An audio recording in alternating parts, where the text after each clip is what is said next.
ஒரு மாயாஜால காடு இருந்தது. அந்த காட்டுல தீய சக்தி கொண்ட கொடூரமான அரக்கன் ஒருவன் வாழ்ந்து வந்தான். அவன் அந்த காட்டுல வாழும் விலங்குகளை பயமுறுத்தி வந்தான். அந்த அரக்கனை அழிக்க வேண்டும் என்று ஆண்டுதோறும் விலங்குகள் எல்லாம் சேர்ந்து ஒரு பந்தயம் நடத்துவாங்க. என்ன பந்தயம் தெரியுமா? 1 கிலோமீட்டர் தூரத்துல ஒரு பினிஷிங் லைனை வரைஞ்சாங்க. அதாவது எல்லைக்கோட்டை வரைஞ்சாங்க. அந்த எல்லைக்கோட்டை யார் முதல்ல வந்து தொடுறாங்களோ அவங்கதான் அந்த பந்தயத்துல வெற்றி பெற்றவங்க.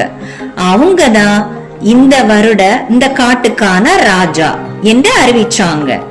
இந்த பந்தயத்துக்கு யாரெல்லாம் பெயர் கொடுத்தாங்க தெரியுமா?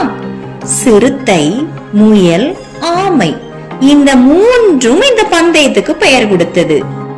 இதுல இந்த பந்தயத்துல இந்த ஆமைக்கு அங்க என்ன வேலை அப்படின்னு தானே கேக்குறீங்க. இந்த ஆமை தாங்க இந்த கதையோட ஹீரோ. இந்த 3ம் பந்தய களத்துக்கு வந்தது, பந்தயத்துக்கு ரெடி ஆனது. அப்போ இந்த முயல் அந்த ஆமையை பார்த்து சொல்லிச்சு, என்ன ஆமையாரே, நீ எப்போ ஓடி எப்போ ஜெயிக்க போற? நீ ஒரு அடி எடுத்து வைக்கிறேக்குள்ள இங்க இந்த போட்டியே முடிஞ்சிடுமே என்று சொல்லி ஏளனமாக சிரிச்சது.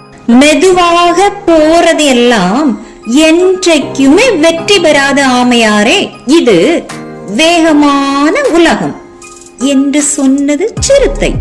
அதற்கு ஆமை என்ன சொன்னது தெரியுமா? வேகம் மட்டுமே வெற்றியை தீர்மானிப்பதில்லை, வெற்றியை தீர்மானிக்க வேறு சில வழிகளும் உண்டு.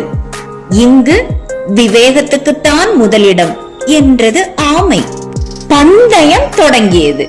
நட்புக்களே, நேரமின்மையால் இந்த கதையை இதில் தொடர முடியவில்லை. இதன் முழு கதையும் கீழே கதையின் 6 இருக்கு. அதை பிரஸ் பண்ணி பார்த்து என்ஜாய் பண்ணுங்க. இதை போல தினமும் ஒரு குட்டி கதை உங்களை தேடி வரணும்னா இந்த சேனலை சப்ஸ்கிரைப் பண்ணிக்கோங்க. பிடிச்சிருந்ததுன்னா லைக் பண்ணிக்கோங்க. தேங்க்யூ.